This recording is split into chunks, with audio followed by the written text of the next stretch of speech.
ini, ketika dia tiba-tiba menendang ke depan, yang saya lakukan adalah ya, begitu dia imbalance, maka saya akan langsung memukul. Ulang sekali lagi ya. Ini tidak akan dilakukan dalam versi cepat guys, karena sakit sekali kalau kena. Jadi lebih baik enggak ya. Jadi pelan saja, seperti ini. Ketika dia tiba-tiba menendang, ya langsung. Ulang sekali lagi. Ketika dia menendang, ya langsung. Oh sorry, sorry ya, kena duk sedikit. Oke.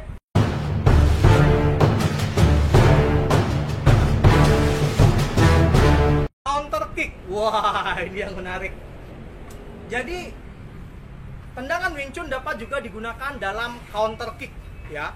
Kalau tadi kita fokus pada bahas attack the center, berikutnya kita bicara tentang bagaimana mengcounter kick.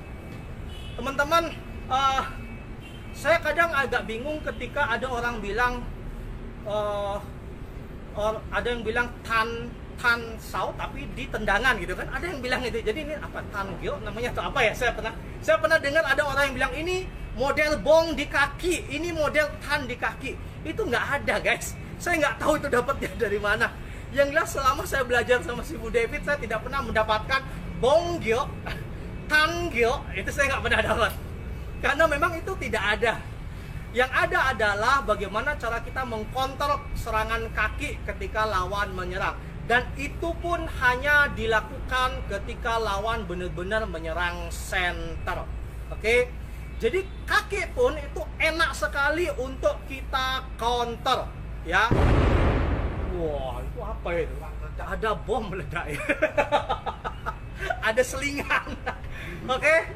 Jadi counter kick itu salah satu kelebihan dalam Wing Chun yang tujuannya, tujuan dari counter kick itu adalah membuat lawan menjadi imbalance. Karena ketika lawan menendang, kakinya cuma satu. Ketika ini di counter, maka dia akan menjadi imbalance. Oke?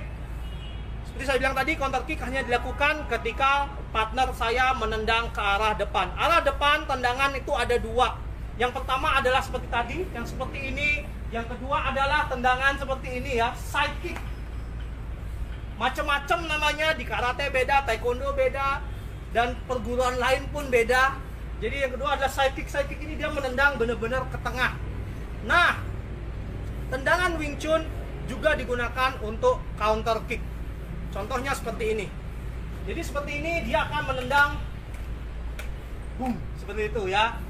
Kalau di bela diri karate biasanya kaki belakang, ya. Kebetulan saya orang karate lama, jadi saya tahu konsepnya. Nah, jadi ketika saya seperti ini, mukul nggak kena ya. Kalau mukul nggak kena, yang dilakukan adalah biasanya menendang untuk bridge the gap. Nah, ketika lawan menendang, kita melakukan counter tendangannya sehingga membuat partner kita, ya, lawan kita itu menjadi imbalance. Kurang jauh ya. Ya, menjadi imbalance. Sehingga ketika seperti ini, ketika dia tiba-tiba menendang ke depan, yang saya lakukan adalah ya, begitu dia imbalance, maka saya akan langsung memukul. Ulang sekali lagi ya. Ini tidak akan dilakukan dalam versi cepat guys, karena sakit sekali kalau kena. Jadi lebih baik enggak ya. Jadi pelan saja, seperti ini. Ketika dia tiba-tiba menendang, ya langsung. Ulang sekali lagi. Ketika dia menendang, ya langsung. Oh sorry, sorry ya, kena duk sedikit. Oke, jadi itu counter kicknya. Ketika dia menendang, kita counter, boom, langsung kita masuk. Itulah kenapa tendangan Wing Chun disebut dengan guild. Sehingga ketika kita menendang, postur kita sama sekali tidak berubah atau memberikan isyarat apapun pada lawan bahwa kita akan melakukan tendangan untuk mengcounter. Berikutnya adalah tendangan samping, side kick. Jadi seperti ini, kaki seperti ini. Oke. Nah, side kick biasa dilakukan seperti ini ya. Ketika dia side kick, coba side kick dulu. Nah, sampai kena. Nah, kena kan? Nah, ini kan kena guys ya. Ini side kicknya kena. Ya, mundur lagi. Side kick biasa dilakukan dalam posisi yang agak jauh. Jarang orang melakukan side kick posisi kayak gini. Karena posisi kayak gini nggak bisa side kick. Karena posisi side kick membutuhkan dia untuk ganti kaki. Membutuhkan dia untuk ganti kaki seperti itu. Oke? Sehingga posisinya pasti agak jauh. Binder dan der, kenapa saya tahu? Oke, ketika saya seperti ini, ketika dia melakukan side kick, yang terjadi adalah, oh sorry, pas kena. Ya, Jangan terlalu cepat nendangnya, sakit. Fungsinya adalah untuk mengcounter sehingga pada akhirnya lawan akan imbalance. Oke, Mas agak maju dikit Mas, nggak kelihatan mukanya. Nah, ini kan kelihatan mukanya. Ketika seperti ini, nah, ini kan agak jauh. Kalau agak jauh dia akan bisa melakukan side kick. Ketika dia side kick, boom, saya akan langsung maju. Ketika dia imbalance, saya akan langsung boom, boom. Oke, itu fungsi counter kicknya. Ketika kita bicara tentang bagaimana Wing Chun menggunakan tendangannya, kadang-kadang orang yang nggak ngerti bilang tendangan Wing Chun itu aneh ya, masa nggak ada nendang ke atas?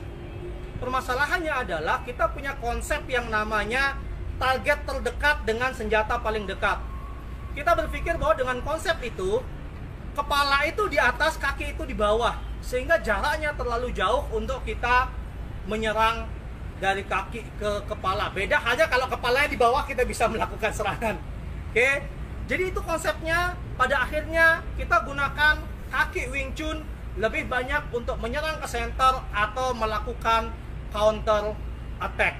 Wah, sebentar. Cara nendang yang bener dong. Nanti ya di sesi berikutnya ya.